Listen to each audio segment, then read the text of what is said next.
Good morning all of you.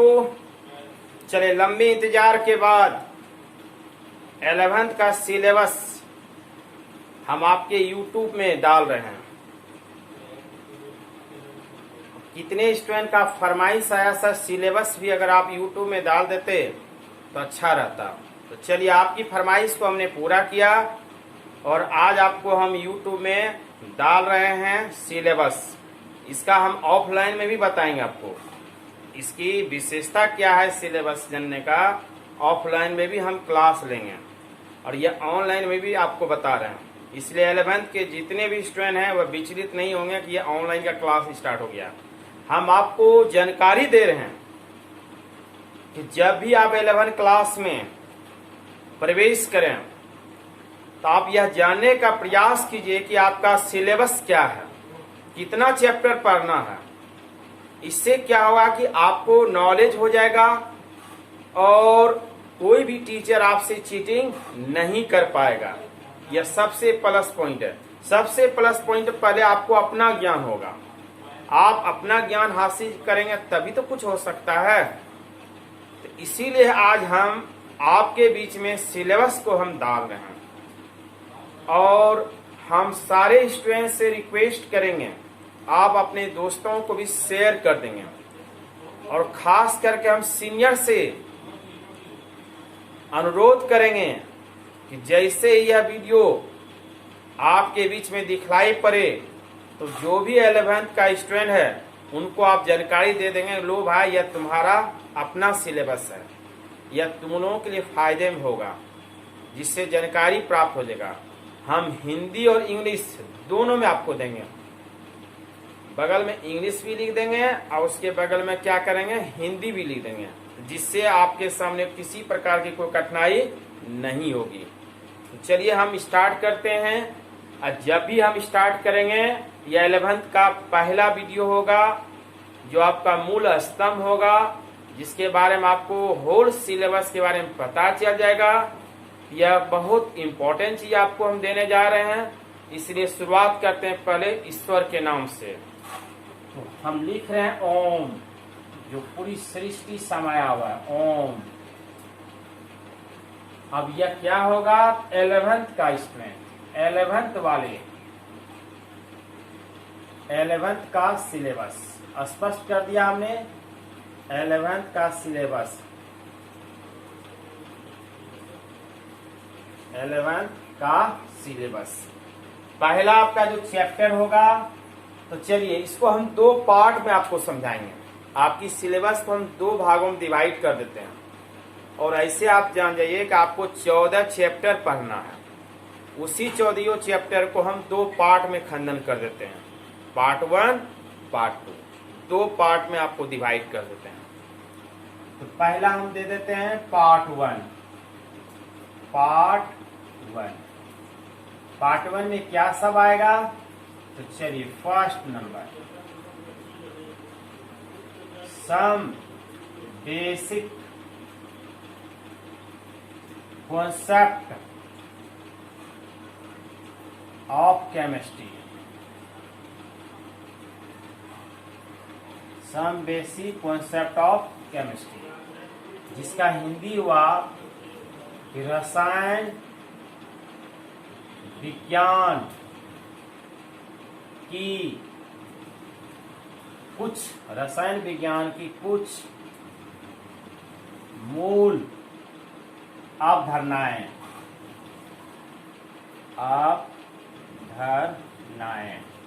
ठीक है, बरास्ती से समझाएंगे। दूसरा होगा जो काफी इंपॉर्टेंट चैप्टर है, यह केमिस्ट्री का जान है, एटॉमिक स्ट्रक्चर। एटॉमिक स्ट्रक्चर, जिसका हिंदी होगा परमाणु की संरचना, ठीक है। अब तीसरा classification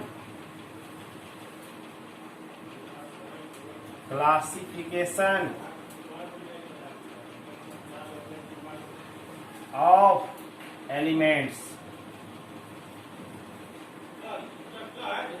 classification of elements and periodicity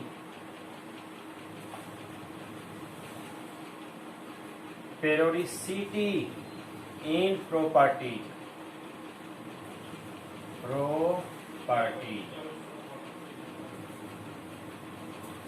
जिसका हिंदी हुआ तत्वों का वर्गीकरण। तत्वों का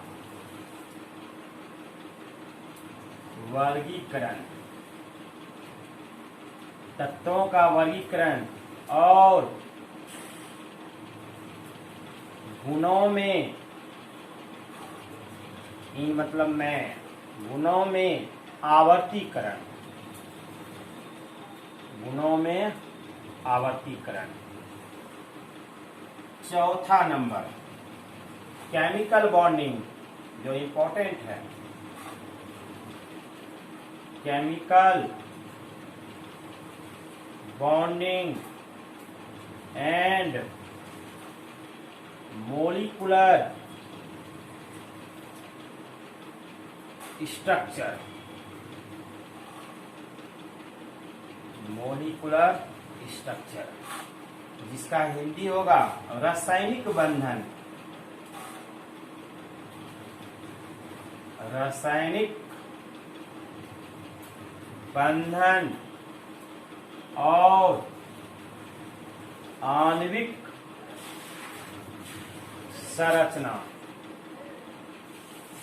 और आणविक संरचना। पांचवा नंबर थर्मोडायनामिक्स। अब पांचवा देते हैं states of matter. States of matter, states of matter में क्या पढ़ना है? लिक्विड एंड गैस, जिसका हिंदी हुआ पदार्थ की अवस्थाएं, पदार्थ की अवस्थाएं। लिक्विड मतलब द्रव और गैस, गैस। छठा number, 6 number thermodynamics. Thermodynamics, thermodynamics जिसका हिंदी होगा ऊष्मा गतिकी, ऊष्मा गतिकी। और लास्ट में होगा इक्विलिब्रियम, यह पार्ट 1 का लास्ट। EQUILIBRIUM,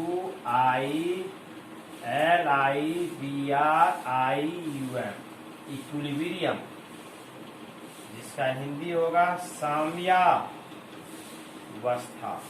साम्यावस्था। यह एक पार्ट हुआ। अब इसको और हम समझाते हैं, आपको सिलेबस में भी समझाएंगे। हमने पहले ही कहा आपको कि 14 चैप्टर है, आपको टोटल पार्ट 1 और पार्ट 2 मिला करके। पहला जो आपका है some basic concept of chemistry, रसायन विज्ञान की कुछ मूल अवधारणाएं, जो बेसिक चीज होगा इसके अंतर्गत हम लोग पढ़ेंगे। दूसरा है एटॉमिक स्ट्रक्चर, परमाणु की संरचना, यह काफी इंपॉर्टेंट है। एटॉमिक स्ट्रक्चर यह केमिस्ट्री का एक तरह से कहिए तो फिजिकल और इनऑर्गेनिक का भी कहा जाए तो जान है। अगर एटॉमिक स्ट्रक्चर अगर आप बढ़िया से पढ़ लेते हैं तो किसी भी एलिमेंट को आप सजा लेते हैं, किसी भी एलिमेंट का इलेक्ट्रॉनिक विन्यास निकाल पाएंगे। यह सारा चीज है एटॉमिक स्ट्रक्चर में। एक तरह से कहा जाए यह केमिस्ट्री का एक तरह से आत्मा है, एटॉमिक स्ट्रक्चर। ठीक है। तीसरा है classification of elements and periodicity in properties, तत्वों का वर्गीकरण और गुणों में आवर्तीकरण। चौथा फिर इंपॉर्टेंट है आपका, यह भी एक तरह से इंपॉर्टेंट कहा जाए तो सब इंपॉर्टेंट है, लेकिन उसमें से मोस्ट आपका हुआ दूसरा नंबर। यह 2 नंबर है, 4 नंबर है और यह आपका 3 नंबर भी है। ठीक है, यह आपके लिए इंपॉर्टेंट है, जानना भी जरूरी है। केमिकल बॉन्डिंग यह भी काफी इंपॉर्टेंट है, रासायनिक बंधन, यह सब 12 में भी यूज होगा, पॉइंट वगैरह वहां पे एंड मोलिकुलर स्ट्रक्चर, आणविक संरचना। पांचवा है स्टेट्स ऑफ मैटर, पदार्थ की अवस्थाएं। पदार्थ की 3 अवस्थाएं होती है, ठोस, द्रव, गैस। यहाँ आपको जो है 11th में द्रव और गैस के बारे में पढ़ना है, और ठोस के बारे में आपका 12th क्लास का फिजिकल का पहला चैप्टर होगा, ठीक है। 6 नंबर थर्मोडायनामिक्स, जिसका हिंदी होगा उष्मागतिकी। इस फिजिक्स में भी मिलेगा और केमिस्ट्री में भी है। और 7 नंबर है इक्विलिब्रियम, साम्यावस्था। यह पार्ट 1 का 7वां आपको हमने बताया। अब होगा पार्ट 2, उसमें भी 7 चैप्टर आएगा। तो आप एक काम कीजिए, पहले या तो स्क्रीनशॉट ले लीजिए, या तो इसको उतारना चाहते हैं तो उतारिए जल्दी से।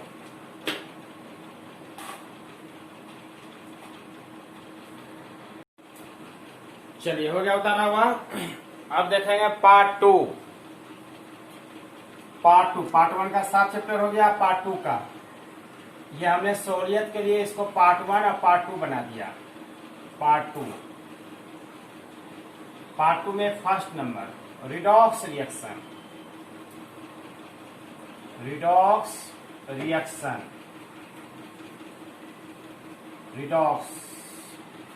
जिसका उच्चारण होगा रेडॉक्स अभिक्रिया।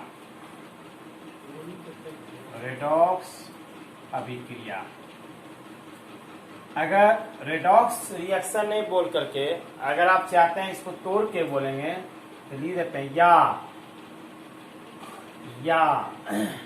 ऑक्सीकरण अपकरण। कहीं कहीं ऑक्सीकरण लिखा रहेगा, ऑक्सीकरण अपकरण। कहीं देगा रेडॉक्स रिएक्शन, कहीं ऑक्सीकरण अपकरण, जिसका इंग्लिश होगा ऑक्सीडेशन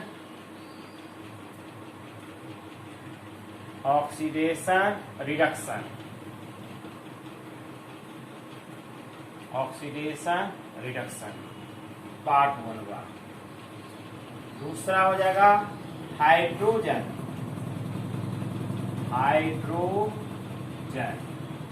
चलिए, इसको भी लिख देते हैं हिंदी में हाइड्रोजन। तीसरा एस ब्लॉक। अब एस का एस तो नहीं लिखेंगे ना, एस लिख देते हैं, ब्लॉक लिख देते हैं, एस ब्लॉक। चौथा नंबर पी ब्लॉक।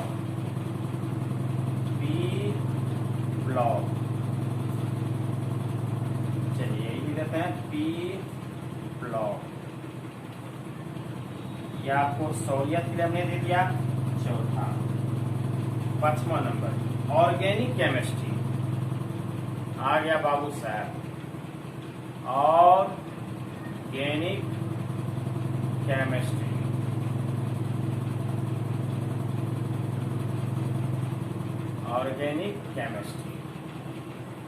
इसमें होगा सम बेसिक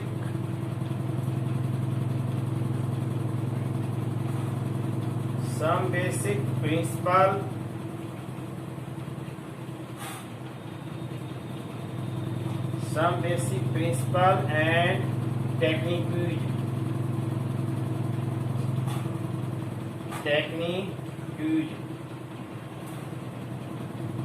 ऑर्गेनिक केमिस्ट्री में होगा some basic principle and technique use, जिसका हिंदी होगा कुछ आधारभूत सम बेस। ऑर्गेनिक केमिस्ट्री यानी कार्बनिक रसायन।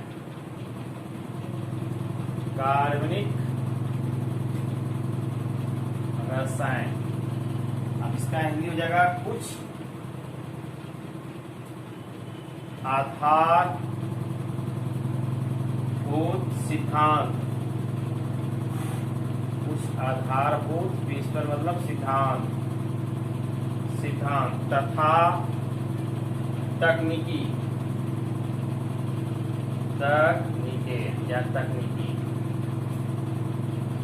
चलिए, 5वां हो गया। 6ठा होगा अब ऑर्गेनिक का मेन स्तंभ, जिसका नाम होगा हाइड्रोकार्बन्स।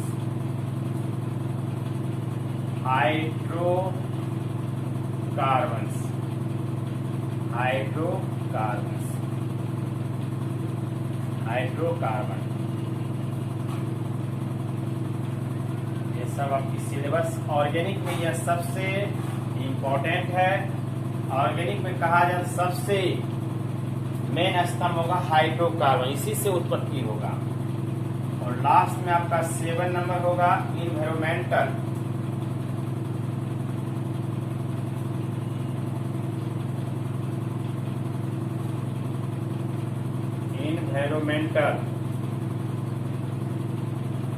Environmental chemistry.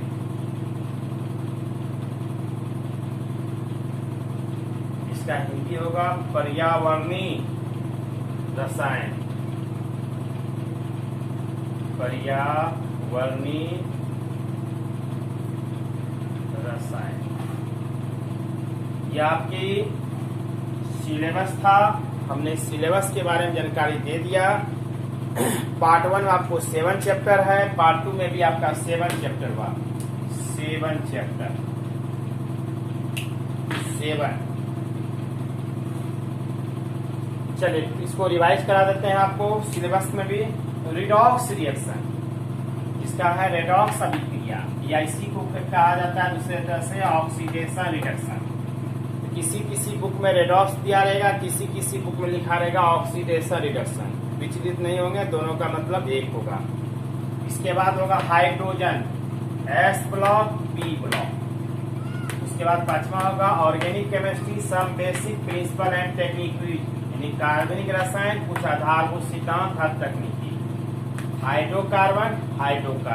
लास्ट में होगा इन्वायरमेंटल केमिस्ट्री, पर्यावरणीय रसायन। यह आपके 11 का सिलेबस था और यह आपको जानना बहुत जरूरी है। यानी 14 चैप्टर आपको पढ़ना है। अब 14 चैप्टर जो है आपका कौन कौन इम्पोर्टेंट था उसको भी हमने आपको हिंट्स कर दिया। और यहाँ पे जो P ब्लॉक है इसका खाली बेसिक कॉन्सेप्ट नॉलेज रखना है 11 में, इसकी डिटेल होगा 12 क्लास में। तो लास्ट में आपको हम यही कहेंगे कि जो भी 12 का स्टूडेंट है, जैसे ही 11 का सिलेबस आपके पास पहुंचेगा आप क्या करेंगे उसको शेयर कर देंगे और 11th वाले को जानकारी दे देंगे कि भाई आपकी यह सिलेबस है, इतना चैप्टर आपको पढ़ना है। और जितने भी 11th के स्टूडेंट हैं उनको अंतिम में यही हम कहेंगे, आपका मूल जो चीज है जानकारी प्राप्त करना, वह 11th से ही जानकारी प्राप्त होगा। यहीं से आपको जीएस की भी तैयारी होगा, जनरल साइंस का। अगर आप 11th को बढ़िया से पढ़ लेते हैं, फिर आने वाला 12 में जो होगा आपको किसी प्रकार की कठिनाई नहीं होगा। और 12 का ही बात छोड़िए, आपको जीएस में जबरदस्त फायदा मिलेगा। ठीक है, तो चलिए लास्ट में आपको थैंक यू, धन्यवाद, वंदे मातरम, जय भारत।